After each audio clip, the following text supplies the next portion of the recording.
E aí, vamos fazer nosso ano bíblico? Estamos aqui avançando na carta de Paulo em 1 Coríntios, o capítulo 5 até o capítulo 7 é o objeto do nosso estudo. E se você já reparou, cada capítulo de 1 Coríntios é um problema que Paulo tem que lidar com a igreja de Corinto. Problema, problema e problema.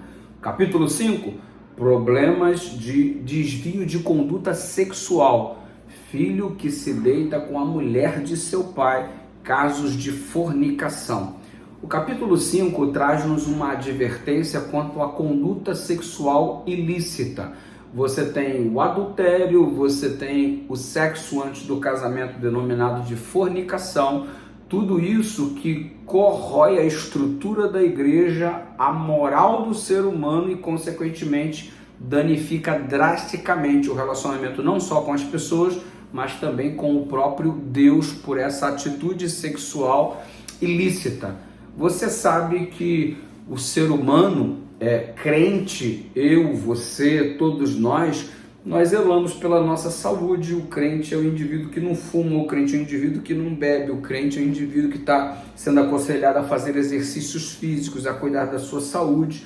Consequentemente, você tem mais saúde. Se você tem mais saúde, você teria mais disposição. Se você tem mais disposição, você tem sangue vivo correndo nas tuas veias. Você tem um hormônio aí a 1000 por hora. E olha, o conflito é constante entre teologia e biologia. Os teus hormônios não gostam muito dos conceitos teológicos. O desejo é uma realidade que parte de você porque você é uma pessoa normal, você é uma pessoa saudável. Pessoa normal, pessoa saudável tende a ter desejos porque possui hormônios.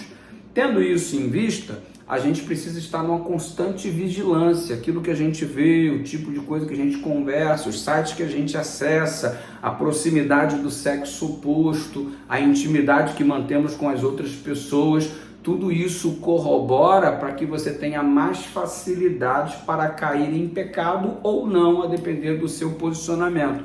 Por si só já temos o desejo, e se corroborarmos com esse desejo, criando circunstâncias, aí dificilmente resistiremos à tentação. Você observa, por exemplo, o caso do Davi, que foi no momento de ociosidade, quando todo mundo estava na batalha, ele resolveu ficar em casa, com a sua mente descansada, tranquila, sem pensar muita coisa. Foi o momento, a circunstância, aonde a oportunidade para cair surgiu e de fato ele caiu, enrolando-se com Betseba.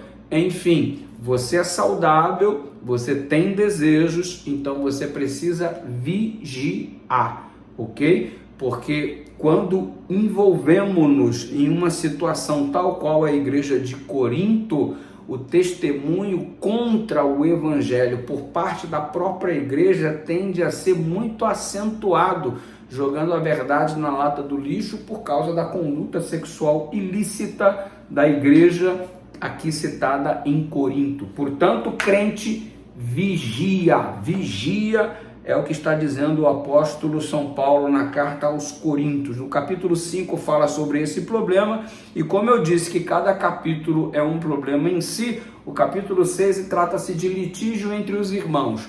Os irmãos estão brigando na justiça, um irmão processando o outro, e é assim que está funcionando. Aí Paulo pergunta: vocês não possuem um justo juiz com quem vocês deveriam resolver as coisas?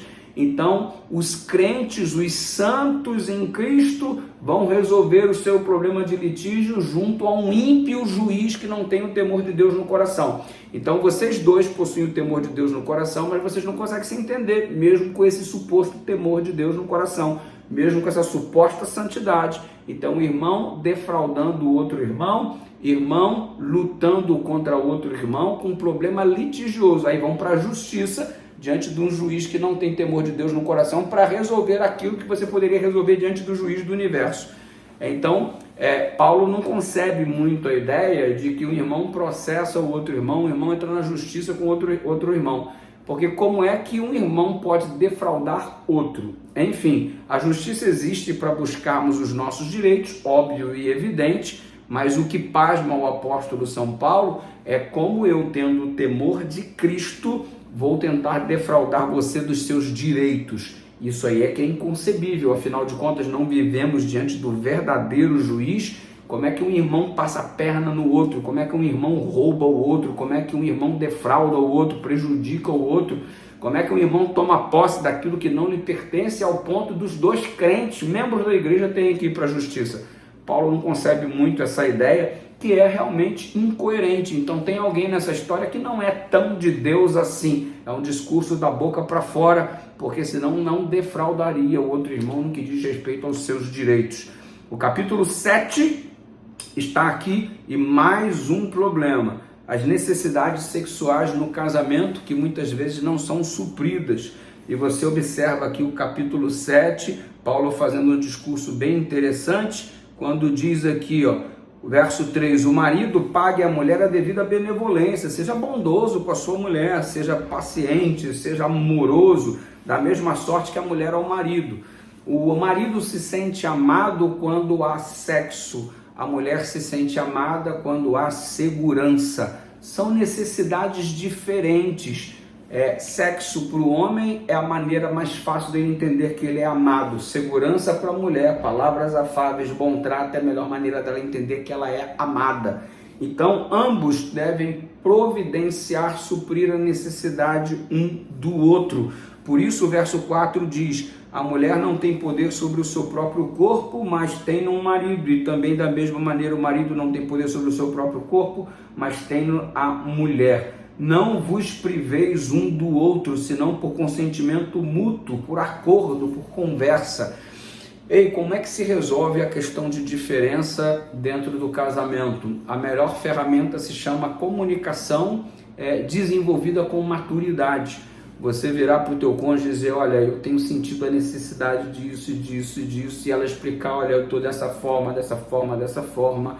Enfim, a conversa madura, franca e honesta sempre foi o melhor caminho. O problema é que muitas vezes transformamos o casamento num ambiente de disputa. Você quer disputar contra o teu cônjuge quem tem razão, quem vence uma disputa, quem está no controle. Quando na verdade, quando amo uma pessoa, a minha maior prioridade é vê-la feliz. Quando esta pessoa me ama, a maior prioridade dela é me ver feliz. Se eu te faço feliz e você me faz feliz, como não nos entenderemos? Como não teremos a nossa necessidade suprida?